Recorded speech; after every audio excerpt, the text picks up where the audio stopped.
Hello, welcome to Region Weather Live, a YouTube source for weather across the Dakotas and Minnesota. I'm meteorologist Brad Warner. Hope everybody had a Merry Christmas and a great New Year. Welcome back. Here we are, 2025.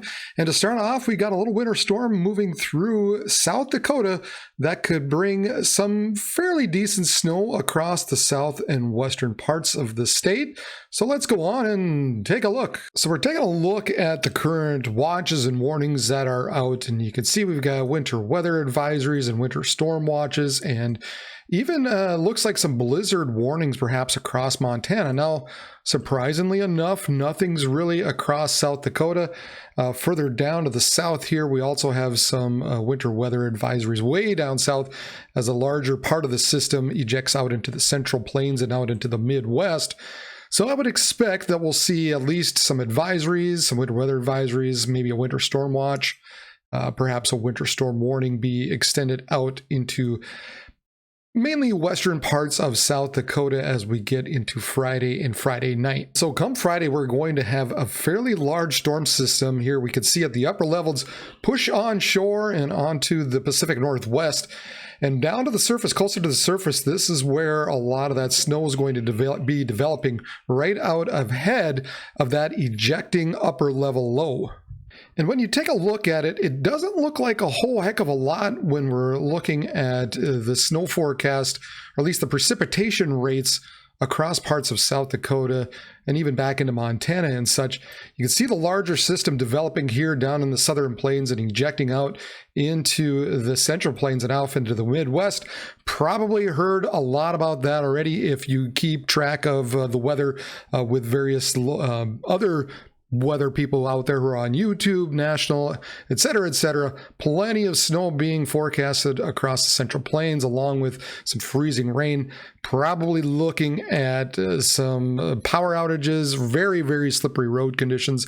So very hazardous conditions expected across parts of the country. But back through our area, we're mainly expecting the snow to increase through Friday night and into Saturday, creating some unfavorable road conditions and unfavorable travel as we get into Saturday into western South Dakota. And so as we take a little closer look here as we get into mostly Friday evening and Friday night, here we are at midnight, and again, you don't see a whole lot showing up on the amounts of precipitation that you would maybe normally see, but we are sitting pretty cold right now. A lot of colder temperatures in place.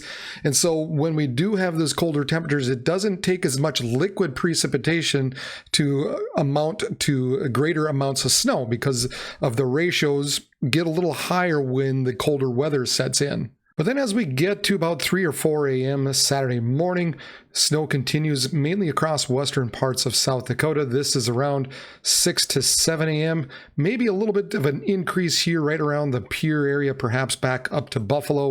Once we get to 9 to 10 a.m., that snow kind of extends perhaps down to Sioux Falls, Yankton, Winter area. Then here we are at noon, 3 p.m., 6 p.m., 9 p.m., and then midnight Saturday night into early Sunday morning.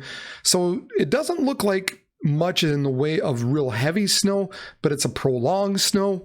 It's got cold temperatures setting into the region. So by the time it's all said and done, we're going to be looking at a fair amount of snow setting into the western parts of South Dakota. Here we are finally by noon on Sunday. It looks like by this point, most of the snow is now out of the area. A big high pressure has settled in, pushed in drier air from the north, but also sagging in a little bit colder air, even colder air into our area by the weekend. Just how much snow are we expecting? Well, as we take a look at the blue area, we're looking at a trace to possibly 2 inches. Just kind of depends exactly on how much falls in some of these areas, but also extending back up into western and northwestern parts of North Dakota as well. And then we've got a little bit of a gap down here into southwestern parts of South Dakota. Now this area in kind of the lighter pink or kind of the purple area in through here, we're looking at a 2 to 5 inch range. Now, notice a lot of times I mentioned this, how we have this narrow area between the trace to 2 inches and the 5 to 7 inches. And because of that narrow area, we're kind of concerned about just perhaps if this line kind of waggles a little bit, maybe east or west a little bit, that some of you who might be expecting a trace to 2 could pick up maybe closer to 2 to 5, and same as your areas in the 2 to 5 mark.